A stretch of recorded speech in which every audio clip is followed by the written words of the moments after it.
From the crossroads of America in the Hoosier state of Indiana, this is Get In, the podcast focused on the unfolding stories and extraordinary innovations happening right now in the heartland. I'm Matt Hunkler, CEO at Powder Keg, and I will be one of your hosts for today's conversation.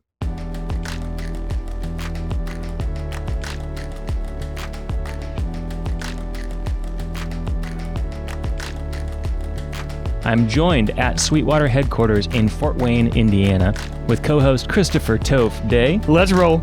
He's ready to roll. CEO Did at I eat Elevate the mic Ventures. again? A little bit. Okay, I'll back off now. And Max Yoder, co-founder of Lessonly and good friend of mine and ours and the show. Thanks for having me. Awesome to have you here, dude. And on the show today is Mike Clem, president and CEO at Sweetwater Sound. Let's just throw a little candy in the box. It just makes it a little bit extra special. And it was just a little wow moment. And it's just like these, for no reason other than just like, could I just make someone's day a little better? And so, but we became known for it. And now you guys will not believe the amount of requests we get from customers. Like in the comments on the order, it's like, oh, only Tootsie Rolls, please. That's or no awesome. Fireballs. Oh, wow. Or my spouse is only letting me buy this because of the candy. Max is like, I Or didn't know I could do that. I didn't know that was an option.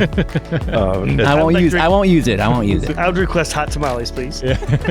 Mike Clem is recognized as an innovator, speaker, and mentor. He has over 25 years of experience in retail e-commerce, which began in the earliest days of the internet and includes many notable retail brands.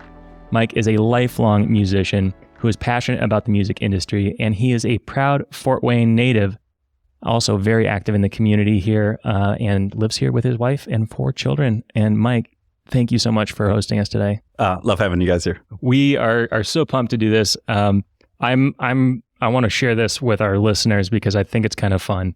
I got halfway through this conversation and realized I did not hit record. And I did that at like the headquarters of music in the world at Sweetwater Sound. Yeah. Like this is like my new dinner table story to be Yes. able to tell. So thank you all for sharing that. We with are me. used to showbiz. So, Right. so here we go. That's what they call me, Mr. Showbiz. I'm really excited to do this conversation again. And Mike, you just took us on an amazing tour of Sweetwater Sound here.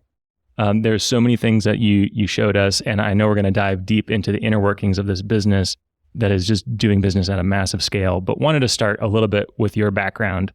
Can you tell us a little bit about how you grew up and first got introduced to entrepreneurship and technology? Yeah, so I'm a Hoosier, so I'm from very near Fort Wayne, a little small town, and I always start the story there because I only recently really realized how impactful that was to kind of my platform and even how I lead today. Sure. Growing up in a small town, hard work ethic, and so you learn from a very early age. Things don't happen unless you just dig in with some grit. And in my house, it was, we're here to put other people before ourselves. And so those two things, I think, really served me well, even today as I lead. So thank you, Mom and Dad. And then a musician from an early age. It was a creative house. And so learned many instruments, drummer primarily. Yeah. Kind of all the music I could do through school. And then I was all set to take a music engineering degree in college. And then kind of shifted right at the very end. This is mid-90s. I ended up at Purdue, who had a very innovative program at that time that was like part computer programming, part design, but it was very specific to building e-commerce and website experiences. And so I got that degree and then spent many years just kind of in agencies and building some of that early retail tech. Found my way here in 2003 and kind of married the passions, as they say. And so having a blast doing that. When you joined the business, I know e-commerce was just a small fraction of what was happening. I think you said less than 3 million in sales was happening online when you joined in 2003. Tell me a little bit about what you decided to kind of dive into first and why particularly you saw all the opportunity that was out there. Yeah, so Sweetwater had a website at that time. So I actually went live in 1994. So one of the very first websites. Oh, that's early. Not just in our industry, but really internet wide. I think in 92, we were given emails at Purdue and nobody knew what to do with them. Yeah, thank you. Right. Nobody used it. How do I get in this thing? Right. Yeah. And so, but from very early on, for our founder, Chuck Sirac, this internet was about how do we use that for community, for educating, for building what we now would call kind of the research destination in our industry. And retail, like selling online, did not come until later. At that point, we were very phone-based. So this is not like pure play e-commerce. This is not call center. This is like a very kind of outbound phone-based expertise, relationship-based sales, which we can unpack. And so at that time, it's a $60 million company, but most of that was over the phone. So it was, $3 or $4 million that was online. And so that was really my job to grow that up and not to compete with those phone sales, but really as a funnel. Like how do we leverage this new World Wide Web to bring those customers into this very unique sales motion, this very unique business model. Well, and it all seems very organic when you think about the founding story of Sweetwater. Nothing was intentionally meant to be, I'm going to build $1 billion company. I'm going to go and take over the music industry. It was literally the founder, Chuck, and his mobile recording studio, right? So the founding story, so Chuck, pro touring musician through the 70s, and his story famously goes, he's in this VW bus that it was, inherited from his parents. It was full of Bondo and spray paint and like this wonderful, starving artist story. And when he was not out on the road, he was here in Fort Wayne doing recording services, and it was founded in 1979. At that time, there was not a lot of music technology, and so he got really well known for some of the early pioneering technical equipment in our industry.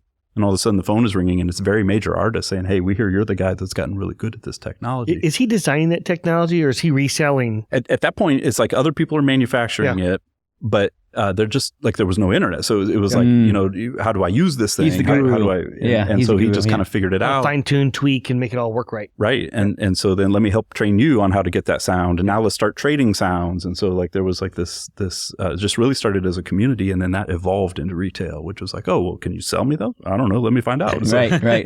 And so just like this wonderful organic growth, just one step at a time. But to your point, Matt, it was never designed for exit or like not a financial vehicle. It's just about serving one customer at a time, one detail at a time. The most wonderful, durable growth story that I've seen. Well, and starting with like that, you kind of put it as the top part of the pyramid, right? Like the pro musicians, like Stevie Wonder was hitting them up being like, how'd you get that sound kind of thing? Like we're talking serious pros that are learning the instrument maybe even more than the manufacturers even know what can be done with it. Yeah, because back then the gear was very expensive, right? Like these were serious investments. And so like uniquely, if the industry is a pyramid, we kind of started at the top, and a lot of our growth tends to be kind of down market where normally you would be moving up. Yeah. That's really unique. Well, one of the things that I think is really fun is that we have Max here in studio with us, who's a big fan of Sweetwater, and how I initially got to understand and better appreciate the brand. So I was really excited to be able to bring him along today. Thanks for bringing me along. Never been to campus. Received a lot of Sweetwater boxes over the last 2 years. Thank you for that.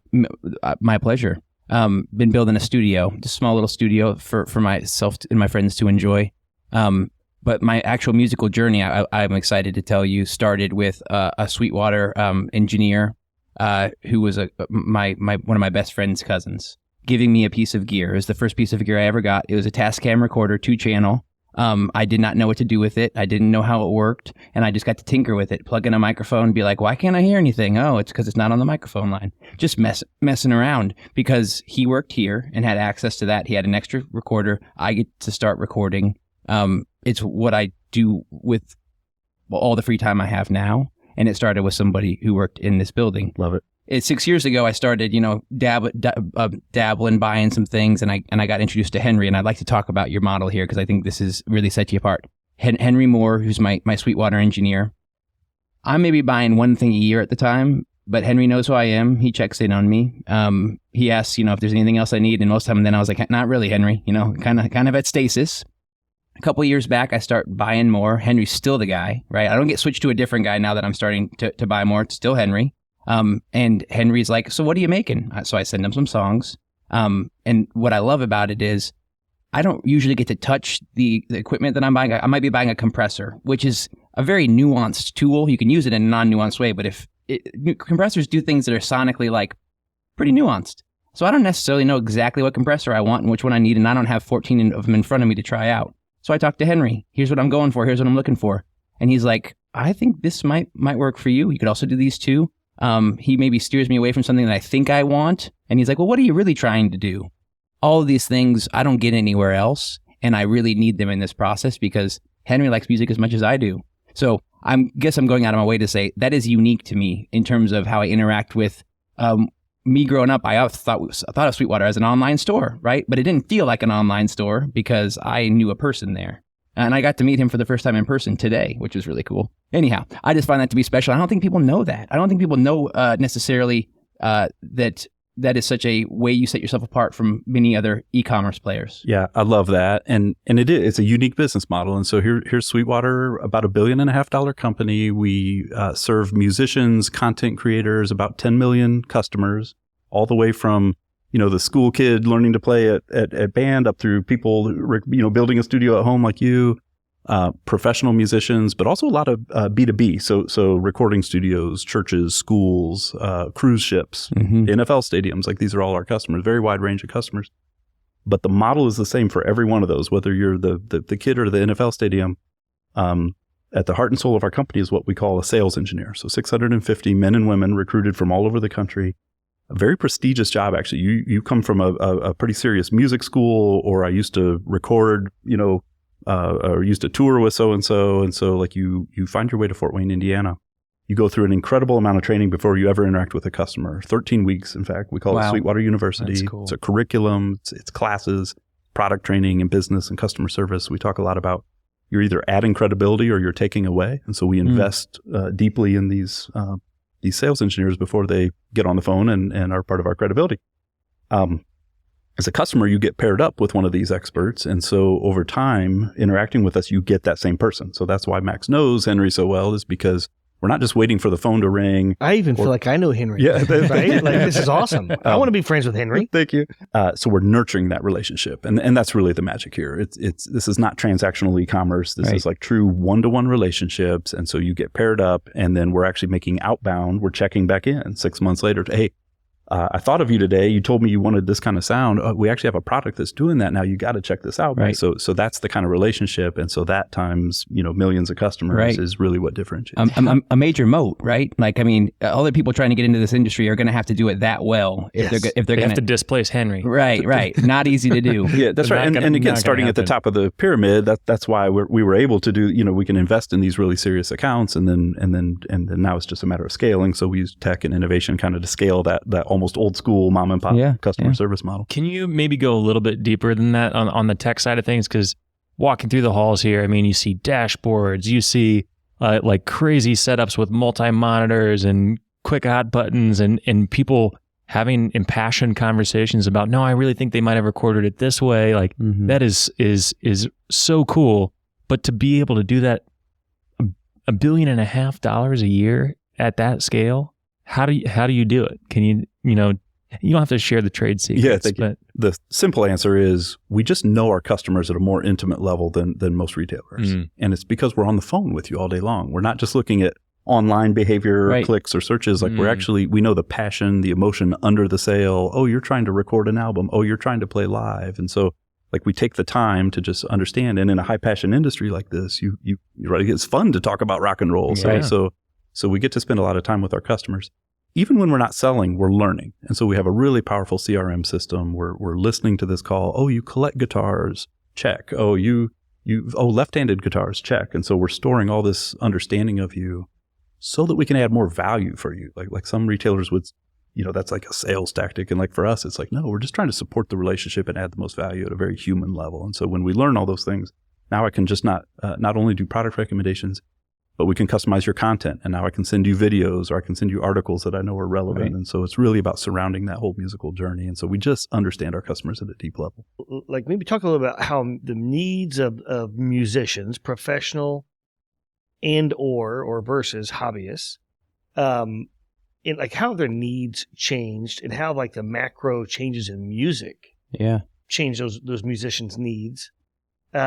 And how do you, and are there any other big things you think that are coming? There are going to be big shifts in the future. Max was asking a similar question earlier too. And I think it's really kind of the core of the question is like, what does music making look like, and how does it change over time? And so you go back to the origin, and it was this early technology, but basically we were all playing acoustic instruments and electric guitars, but not computer-based music is my point. Yeah.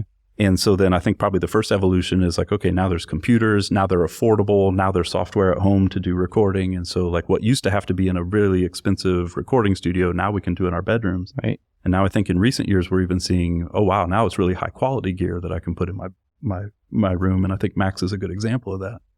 And so it's affordable, and so it's approachable. And I think that's good for the industry because it's kind of lowered the bar to to creativity and collaboration. And so like we love any one of these step changes in technology that kind of introduces more, kind of a new generation into music making. Yeah.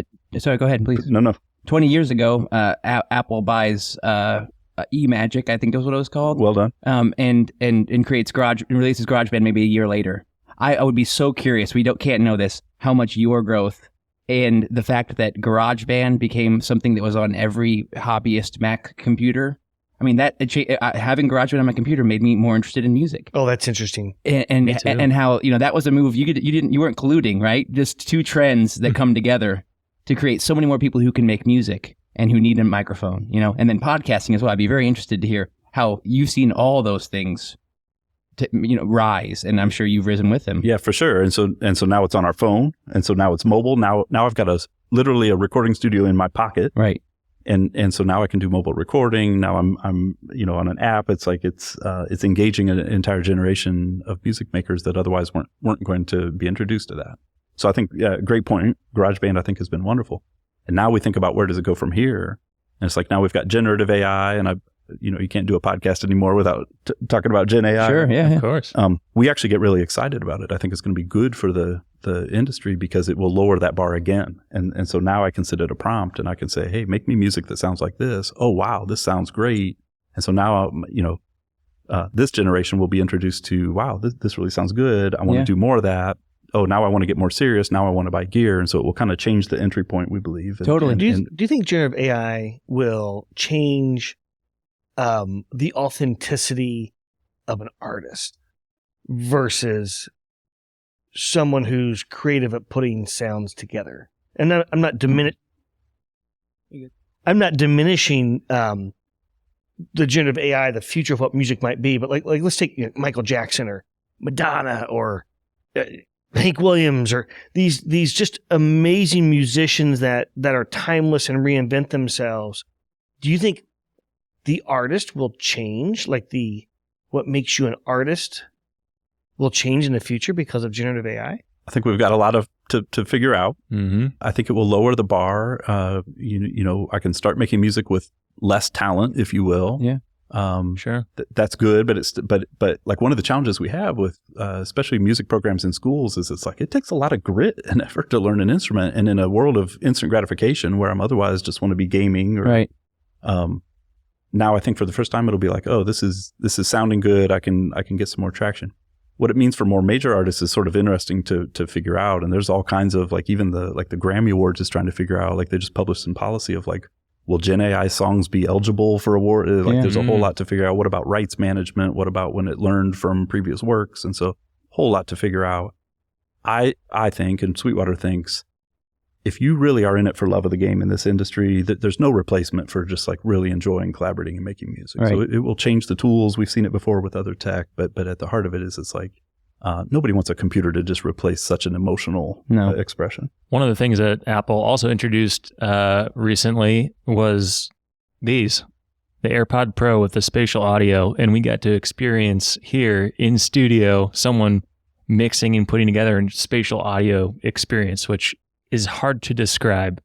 But it seems like that opens up so many other pathways for people to think about sound beyond just stereo.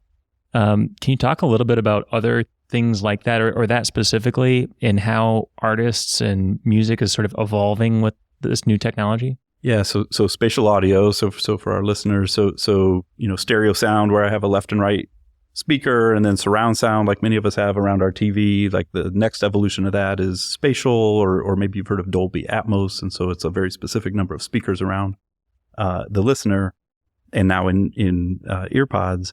And so there's a whole momentum around this in the music industry where now you can take maybe a famous hit out of a back catalog. Now we're remixing those, and we're doing some of that work here at Sweetwater for major artists that takes those instruments and puts them in space. So I hear the guitar coming from over here. I hear a vocal from over here, an effect over here. And so it's this wonderful experience that is opening up. It's more enjoyable to listen to. And so there's a real momentum around that, and that creates new opportunities for artists, and it creates new revenue streams. And so that's important for our industry in a world where, we don't buy albums anymore. We just go to streaming services. Right. So there's a lot of concern about, like, can artists really support? And so anything that kind of reinvigorates and creates more opportunities for artists and more listening is wonderful. And we haven't had any really real step changes since stereo. They tried quadraphonic, and there's surround sound, but I don't hear a lot of people listening to their music in surround sound, right? We watch movies in surround sound. Mm-hmm. So it's pretty neat to think that this might actually be that. I'm not sure if it will be. Yeah, there will be all kinds of use cases, we think, even live sound. So major venues are looking at like, what does Spatial look like? Oh, yeah. And the Sphere, if anyone has had that experience in Las Vegas, there's some really cool audio technology going on in there. And so Edge Sound Research out of California is like using the body, right, to proliferate. Edges, yeah. Yeah, right. It's amazing technology. Yeah, and so then you move out into augmented reality and virtual reality, not just like listening to music, but how will music education change? And so I just saw a really great video just yesterday of a kind of an augmented, I'm playing the guitar, but here's like these prompts in my augmented reality just showing me, oops, you should have moved your hand to here. And so like, another way to try that. Yeah. That gives me hope. I might learn how to play the guitar yet. I believe in you. I believe in you. Yeah, me too. Well, Matt and I do a lot of jamming together, and we were talking the other day, we don't always have a drummer. And how sweet it will be when we can have a drummer that is, instead of having a drum machine that stays very consistent, what if we have an AI-generated drummer that is riffing with us? Has some feel. It's hearing us, and it has some feel, yeah. I don't think we're too far away from that. Coming soon, I agree. Yeah. And so all this is musicians, and then we think about content creators. And so like what we're doing right now, podcasters, streamers, like that's a big market for us and a lot of momentum there. And what's interesting there is I feel like we're kind of moving out of the first inning where we all had an iPhone and like we're doing kind of basic production, and all of a sudden it's like, wait, this is working, or I'm making money from my channel.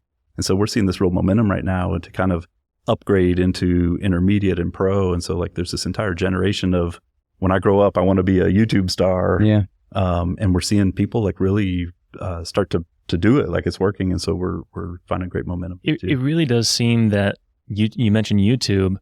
Specifically, I've probably watched hundreds of hours of Sweetwater content on YouTube. It really seems like learning these skills, techniques, has never been easier, and it's only getting easier for those who are interested. Tell me a little bit about how Sweetwater is currently educating its employees, its customers, its partners, because just taking the tour here, amazing training spaces, multiple different, you had a theater set up, you had a live stage sound set up, you had a training seminar area. It just seems like education is a really core part of your business. Yeah, thank you. And so we there's kind of three pillars. Like it's like these deep relationships with customers. It's this expertise and just knowing the most about the gear in our industry. And then it's value add. There's things we're doing to just add more value than if you bought it anywhere else. And so investing in that expertise for us looks like what I said earlier, the Sweetwater University. This is like the first 13 weeks of training. But then there's this unbelievable amount of ongoing training, which is, two giant meetings each week where we have manufacturers flying in. They're bringing the newest gear. They're like, hey, listen to what happens when I turn this knob. It's like very in-depth product training and then hands-on. So they'll stick around in a room somewhere in the campus, and I can come in and actually put my hands on it and hear it. So again, not a call center. This is like, I've had my hands on that gear. So when I'm talking to a customer, I can explain exactly what's going on at a very high level. We do a lot of,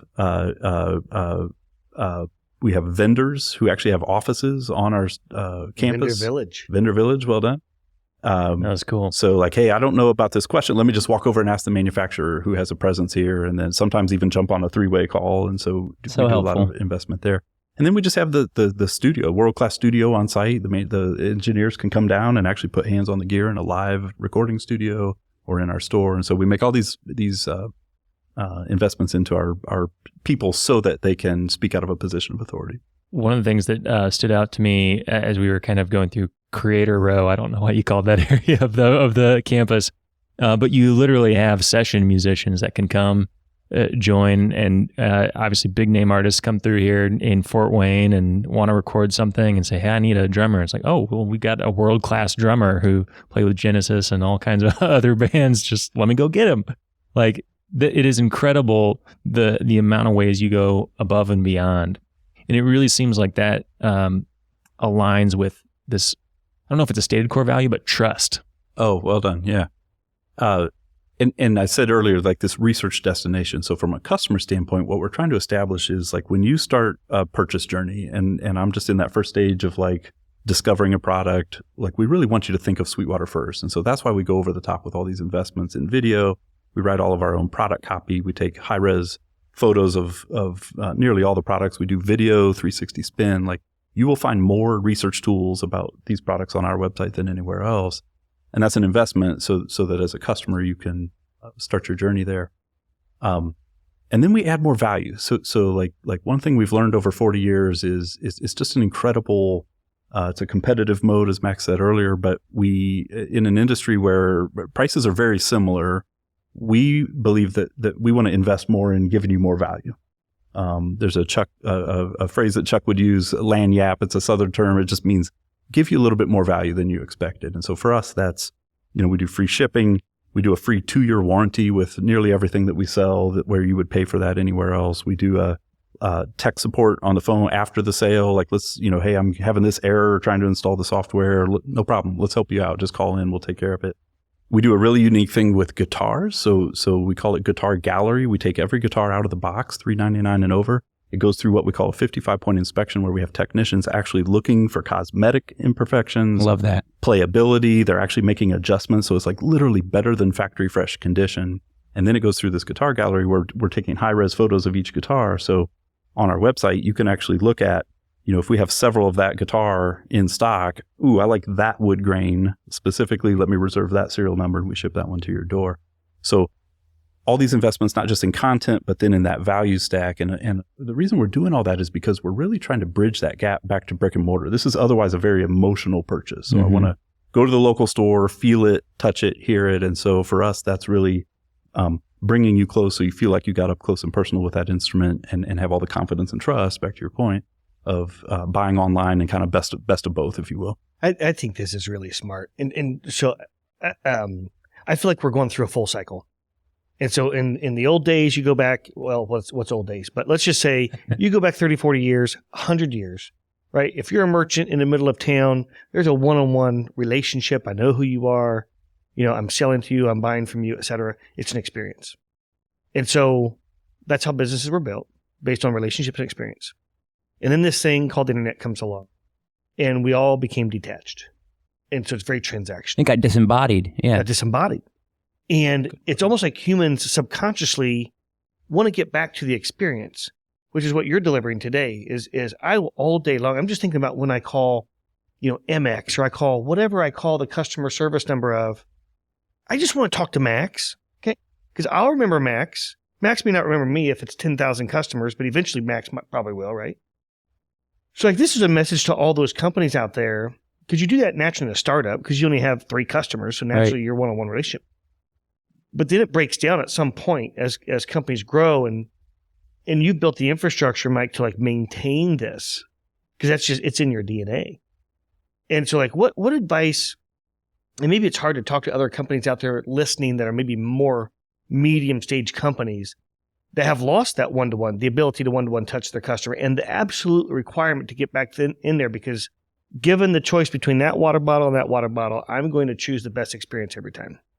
And if you know me, and I'm going to remember your name, because I probably only call there once a year, what advice would you have, or recommendations for companies to start thinking about that way? Because it does feel like the experience versus the transaction will win for the next 50 years. What we've learned is we invest in the lifetime of the customer, not any one transaction. Mm-hmm. And we don't want to lose money on any one transaction, but in a high passion industry like ours, we can invest in these really long lifetime journeys.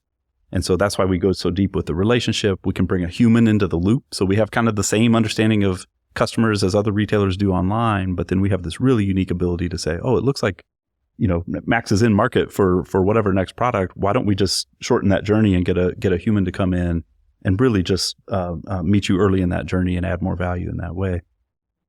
What you find out is, like, from a business standpoint, we get this unbelievable retention and loyalty and word of mouth, and because we invest so deeply in these relationships, you look at our cohort curves and just sales over time, and it's just like these wonderful straight lines. Like, if you stick around, you tend to stick around forever and ever, and so almost resembles recurring revenue business model, where it's just like this really reliable revenue stream also. One of the things I love about the relational aspect, and also the sort of surprise and delight, adding value, is that every package comes with some candy in it. And what a cool way to create an experience. Also hearken to the brand Sweetwater. Yeah, thank you. Is there a story behind how that started? There is a story.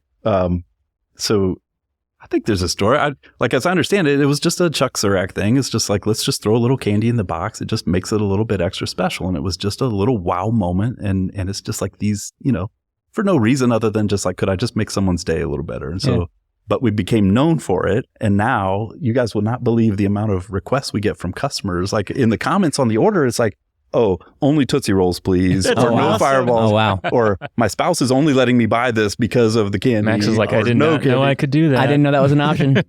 I won't use it. I would request hot tamales, please. Yeah. That's so cool. So we've become very known for the candy. And I knew that was a thing that Sweetwater did, but still when I got my first package, it was still a surprise and delight moment, because it's like you get so many other packages, you just ripping it out and, okay, time to recycle the box. And then, you get the most recent thing I ordered was a foot pedal for Nate's cajon to play in the team jam that we were doing. I was like, oh yeah, candy, this is great. So fun. Are there other ways that you've kind of seen that in the customer journey here at Sweetwater, or even thinking about the employee journey? Everyone around here seems so freaking happy to work here. It is palpable, the energy and excitement that people have. And I know that translates to the customer experience too. So it's a relationship-based company. Mm-hmm. And so we talk sometimes about the three-legged stool of customers and employees and even vendors. Like we just want to partner really well with vendors. We want to, the same investment we're making in customers and these long-term relationships. We think the same way about vendors. We think the same way about employees. The culture, we've had to be very intentional about building. And so I would say it starts with hiring. We're looking for people that have a bit of a servant heart. Like I want to be part of something bigger than myself. Like this whole business model is, how do we just pour into the lives of these musicians over the phone? And so you have to kind of start with your own heart to be able to reflect that into these phone calls with customers.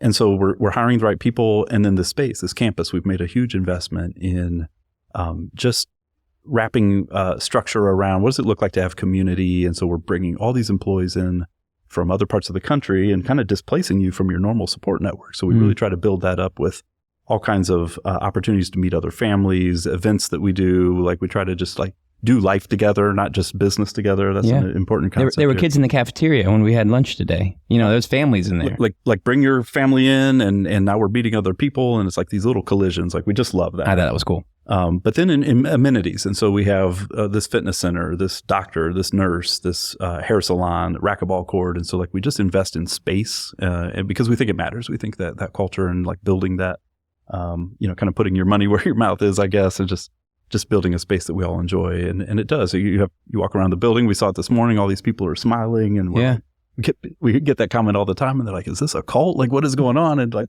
right.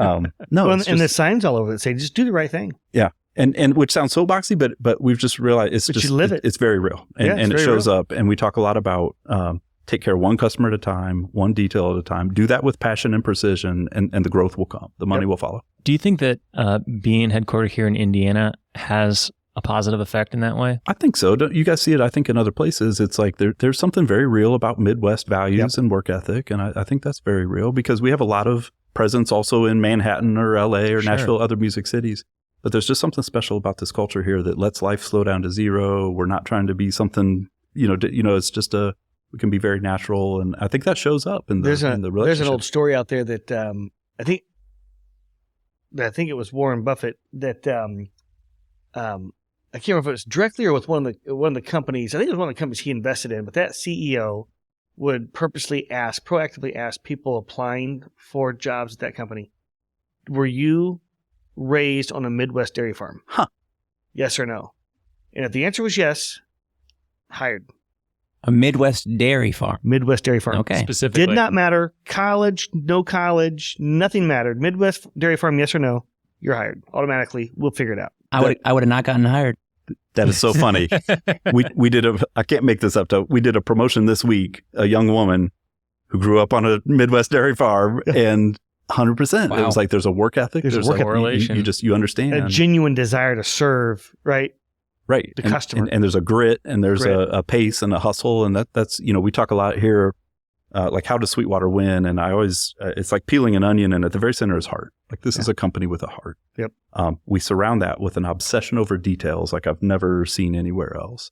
And then we wrap that with like this hustle, this like entrepreneurial, there's just a pace and a scrappiness, relationships.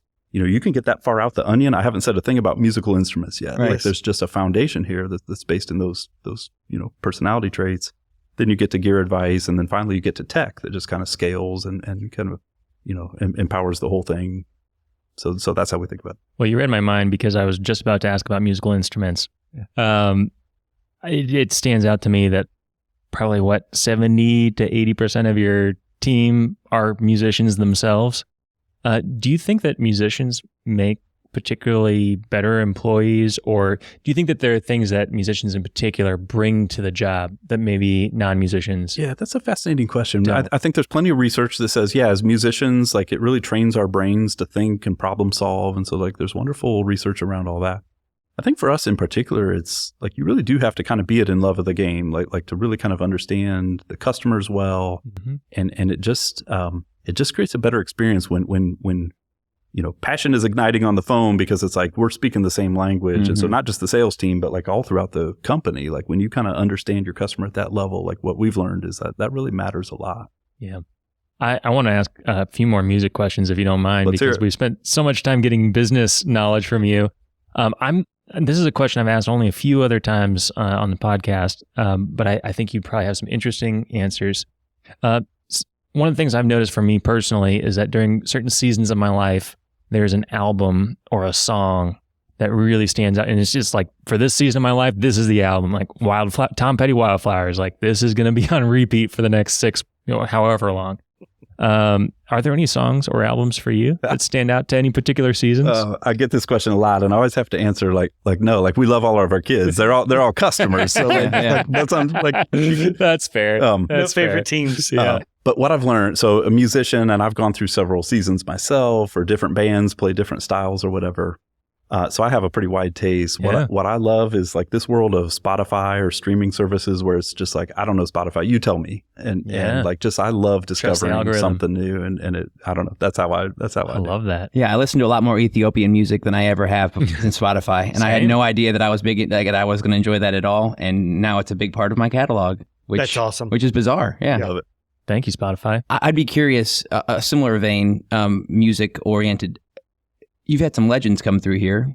I assume they've dropped some nuggets of wisdom that have stuck. You tell me.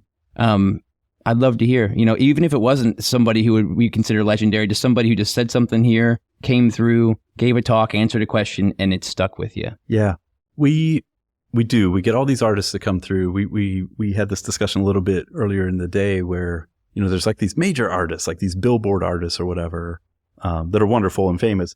The artists that we love that come through are the sort of players. It's like not a name I know, but it's like just their work just sort of stands for itself. It's just like, these are the craftspeople. Yeah. The best nuggets we've had coming through are from those folks. It's like, I've been in the trench. I've made this album. Here's how I got this sound. Here's how I did. And so like, we love those folks that come in and just have really refined a craft and are willing to share. That's what I love about this industry is it's like, we're all just creators. We just want to help each other get better. And so the amount of people that are willing to come in here and just, we'll have a workshop or a master class. We'll have, 100 people fill a theater and someone's just sharing their lifelong learnings. And so we love doing that. Wes Dooley is an example. AEA, Ribbon Microphones. Yeah. This is a gentleman who makes microphones. He's famous if you really like ribbon microphones. Like, if you don't know anything about ribbon microphones, you would not know who Wes was. I bought one of his microphones, and we were supposed to sit down for 15 minutes and talk, and he spent 2 hours. Oh, wonderful. And he didn't need to do that, but I was interested in what he knew, and he poured into me for 2 hours. Sight unseen, never, we've texted since, but he didn't need to do that. But I do think that is something that comes with the musician spirit of being like, this person's interested in something that I might have been fortunate enough to have some time with. And I like talking about it too, And so then we end up spending 2 hours instead of 15 minutes. I don't know. I'm sure that's in other industries as well, but I find it frequently in this one. Yeah, I love that. And it's again, for love of the game. Yeah. And And it just creates these connections with customers. I think, as advice for other people, it's like, what are the things you can do in your business that create not just selling, but how do I wrap that with these experiences, with this other value add? And so it's authentic. It's authentic. And for us, that takes the form of education or these guests, the amphitheater that we have in our, part of our campus where we're doing concert series all year long. We have the studio where we've got workshops going on. And so like, we really invest in that almost as give back. Yeah. We certainly could charge for that. Sometimes we do, but mostly it's like, how do we just support this community well in those ways? Sweetwater is a culture. It's a movement. It's a community. It's also a business. And obviously businesses always have challenging times. Sweetwater has seen growth through, 2007, 8, 9, growth through the pandemic. Can you share a little bit about those experiences? Because I know you were here for both of those time periods. Blessed with fantastic growth, 20% compounded annual growth for going back to the 90s. Literally grew every year except 1 year, 2009, which was just a little blip, but this was Great Recession. We learned a lot through that time frame, and Chuck kind of famously says, like, I just refused to participate in this recession, and we're like, well, what does that mean, Chuck? I'd like to do that too. Yeah. I don't want to participate in it. And what it meant was this, and it's a wonderful lesson, which is like our entire industry and really all of retail like pulled back, like there was a lot of uncertainty, a lot of concern. Let's turn off our ads. Let's pull back. Chuck says, I see that as opportunity. We're going to push in. And we're going to go meet customers that are shopping, and we're going to, so as a result, we took a lot of market share, got to meet lots and lots of new customers. But we also added on to the value stack at that point. So it's like, okay, times are tough. Customers need more financing options. So we actually, in 2008, 2009, we came up with an internal kind of 3-6 pay, like an installment payment plan long before it was a, Klarna or Affirm and so forth. Right. That's when we did the 2-year warranty. Like listen, customers need more confidence with precious, hard-earned money. And so so it was not just like market share, but it was like, how do we help these customers have more confidence, more trust? And so that was what we learned in 2008, 2009, and we pushed in. It was a great accelerator for our business. Then we get to the pandemic, your second question. And listen, I say delicately, like there was a lot of, some companies, a lot of hurt and a lot of pain. Ours was actually a success story, great accelerator again. 2.5 million new customers through the pandemic that we brought to, new customers. Because we sell the kind of things you need to stream from your home, your business, your school, your church. And so that was a big acceleration. And had the best way to research them. Thank you. But also bucket list. Oh, I always wanted to play guitar. And so now we have time. Absolutely. We have money by way of stimulus checks. And so like the amount of people that picked up an instrument or re-engaged with a previous passion. And now they're sticking around. And so because it's a high passion hobby, now we're not just going back to like, pre-pandemic trend line. It's like, no, they're sticking with it. And so it's actually been great for us. Do you have any advice for leaders who need to lead through a challenging time like that? Because I imagine it wasn't like, a pandemic, this will be good for the business. I'm sure it wasn't like a initial thought, and there was, I'm sure, uncertainty like any business had amongst its team. What did you see Chuck embody, and what did you embody with your team that you think others could learn from? I think a number of things. We try to be a very transparent company. Like this is the kind of family-oriented culture. Like we're all part of this fabric that kind of passes down through generations, if you will, and we all stand on the shoulders of the leaders that were here before. So we're very intentional about even teaching you things outside of your functional area. Like here's how other things work in the company. So you just kind of have this understanding of all the moving parts, and that's been really effective. Wow.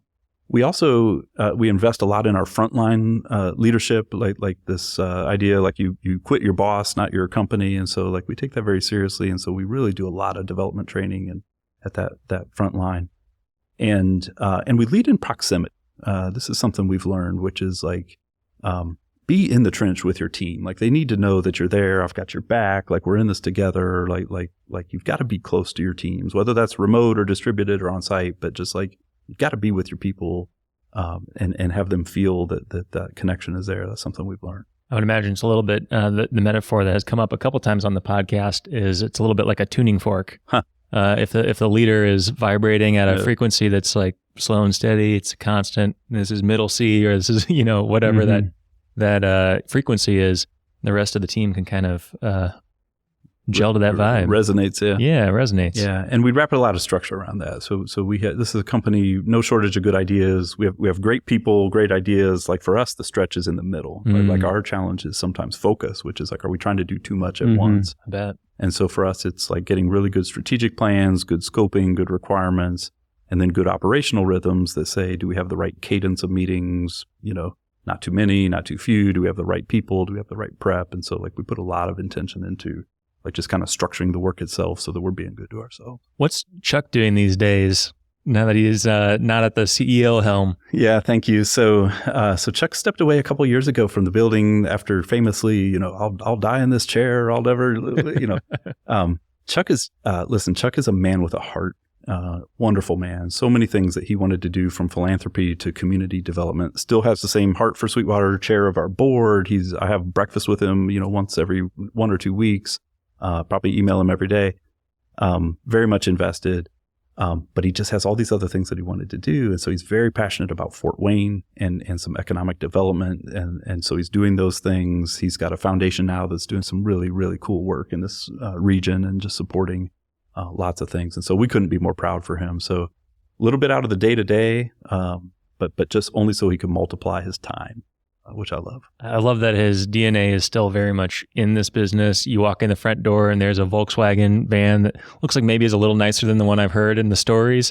And just some amazing gear, probably the Kurzweil keyboard that he, learned to program early on. But at the same time, like there is just like this, energy, and people are streaming. You've got creators who are creating TikTok videos and short form videos all across the company.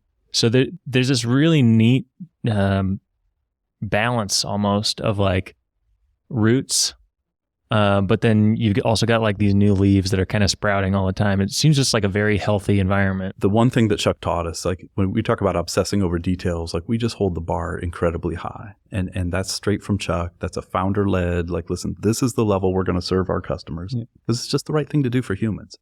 And shame on us if we're letting a problem go, or, like letting a customer walk away mad. We talk about the leaky bucket metaphor. A lot of companies, it's like, well, if I got enough customers coming in the top, I don't care what falls out. Yeah. We are literally why did any one customer fall out the bottom of the bucket kind of company. And like these meetings of like, with all of our executives in one room, Chuck would, why did this customer not understand the return policy? And it's like, wow, like serious? Like, and so that's the culture. And so we hold the bar at that really high level. We have a saying here, solve the customer, solve the problem, solve the system. And what we mean is, like, before you solve the problem, get your arm around the customer. Like first of all, let's just get you back and make sure, like, we're going to take care of this, whatever the answer ends up being. Now let's go solve the problem.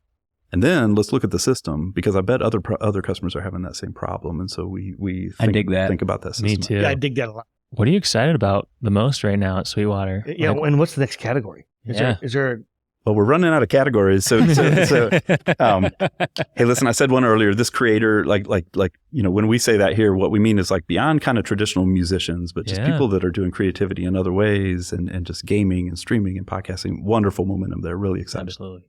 We have some really cool growth happening in the K-12, like education space. And so just heartwarming, just like this is what I love, just like watching these young musicians just come to life. And so like we're doing some really cool things there, some partnerships. The spatial audio that we talked about earlier, like there's going to be a lot of innovation happening around that. We see that as great growth opportunity. And then there's I could keep going on, but there's like used gear. Like we have really not done a lot with used gear. And so there's a whole opportunity around that. We don't do hardly anything internationally. And so like we have all these opportunities for growth.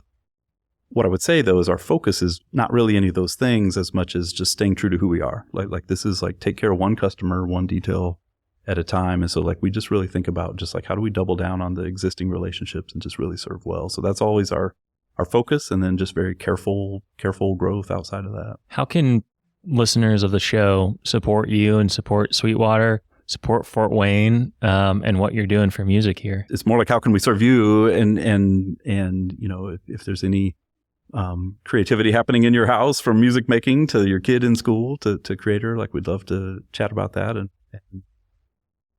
help in those ways. Well, we are at Nate's favorite part of the show, Nate, who was generous enough to give up his seat for our Thank you, Nate. MVP. Before you go, Max, I just want to say thank you so much for joining us. A pleasure. We'll do it again next week. Thank you. Do you have any burning questions before you go? I think I've gotten them in. I'm excited to hear some rapid fire from Nate. All right, cool. All right, Nate, you're all warmed up. Yes, sir. This is the hot seat. Here we go. First off, I took a few notes during it.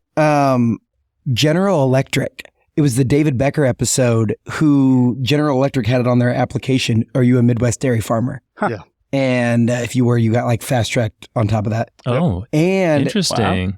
Humble plug. Topher shouted him out. Edge Sound Research. Yep. Valtteri Salamaki is doing like sound experiences with vibrations. Humble plug to check out that episode as well from Rally.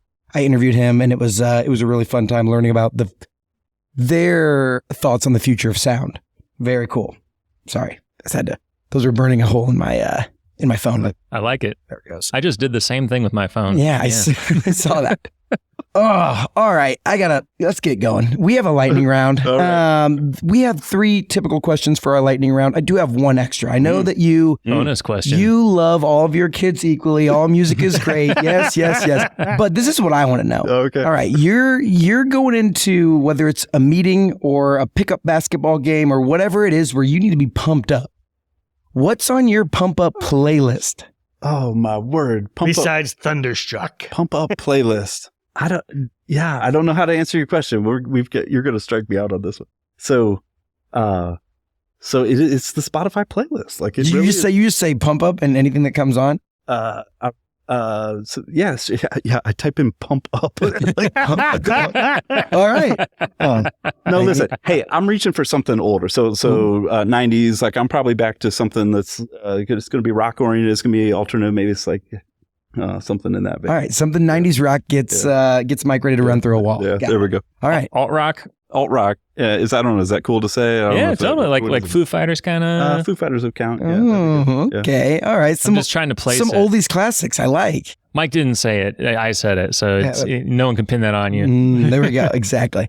This is great. So 3 questions, lightning round. First thing that comes to your mind, outside of the amazing entrepreneurial ecosystem, what is Indiana known for? What is Indiana known for?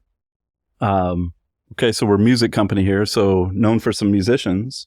Do you know any of them? Famous Hoosier musicians? Michael Jackson. Well done. John Cougar Mellencamp? Janet Jackson. Well done. There's more.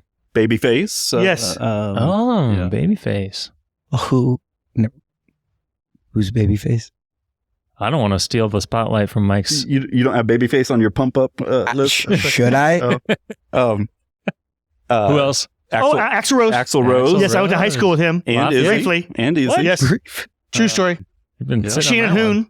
Hoon. Mm-hmm. Blind Melon. Yeah, well Yeah, done. That's I'm right. getting on a roll here. There. Gosh. I don't know how we're doing. What? I got to put these ones to mememory. All right. Is that all of them? This is a Jedi level rapid fire because he has answered 0 questions so far in the lightning Like, round. he But he somehow- did get group He participation. Yeah. just somehow got just all of us won. to answer his He like, just won the lightning round. what the world? And I'm Okay. feeling thunderstruck. All right. Hey, next. silence from the peanut gallery. Silence from the peanut gallery. Mike, what is one hidden gem in Indiana? Ooh, a hidden gem in Indiana. Listen, here in Fort Wayne, this children's zoo, fantastic if you've never been. That would be high on our list. For our family, like we're outdoorsy, so Marengo Cave would be high on our list down south. So that would be our hidden gem. All right, that's a good hidden gem. Okay. We haven't gotten that one yet. That's great. And to wrap up the lightning round, who is someone we need to keep on our radar? Someone who is doing big things. Okay. You know who I'm digging right now? And it's a friend of the show. I think he was on your show recently, Dan Hanrahan. Oh, yeah. And here's why. I love what Dan is. So I knew Dan from 15 years ago when he was doing, his early tech stuff. But now this focus on like hyper local, like what Dan is doing is like, cool. We can use technology for moonshots and self-driving cars or whatever. But like this idea of like, how do I just serve my neighbor? And like literally starting with this neighborhood and this city and kind of growing from there. Like I'm really into that concept. I love that you said Dan because I got coffee with Dan maybe 6 months ago and I was talking about the podcast and I was like, I'd really love to an exec from Sweetwater on the podcast. And he said, "Oh, I'll introduce you to Mike. He's great." And that's how it all got Full started. circle Awesome. moment. Full circle. There you go, Dan. Shout out. Yeah, the I love is love it. flowing here in the state of Indiana, and it is definitely pumping through the veins of this company. Mike, thank you so much for taking time. Thank you for your patience as I figured out how to use recording equipment today. Thank you for showing us around this amazing state-of-the-art facility. This is just incredible. Hey, so much fun and so cool that you guys are doing this, like lifting these stories up. Super fan of the show. It's so cool. So thank you guys. You are at the top of our list, and so now we can say we checked off Sweetwater. Yes. And thank you, Mike. This was Thanks, awesome. Mike. It was awesome. Thanks, Great guys. job. This has been Get In, a Powder Keg production in partnership with Elevate Ventures. And we want to hear from you. If you have suggestions for a guest or segment, reach out to Matt or Nate on LinkedIn or on email. To discover top-tier tech companies outside of Silicon Valley in hubs like Indiana, check out our newsletter at powderkeg.com/newsletter. And to apply for membership to the Powder Keg executive community, check out powderkeg.com/premium. We'll catch you next time and next week as we continue to help the world get in. Since you just listened to this podcast, you might be thinking about starting one for your company. Lucky for you, our partners over at Casted have you covered. Casted is the first and only podcast and video marketing platform made specifically for B2B brands. I love this about them. The platform makes it possible to publish, syndicate, amplify, and measure the value of your podcast and video content. In fact, we use it for our podcast here at Powder Keg. And if you're a startup, you should listen up because Casted for Startups is definitely for you. They are offering exclusive deep discounts of up to 82% off retail price for qualifying startups. Connect with Casted at casted.us/powderkeg.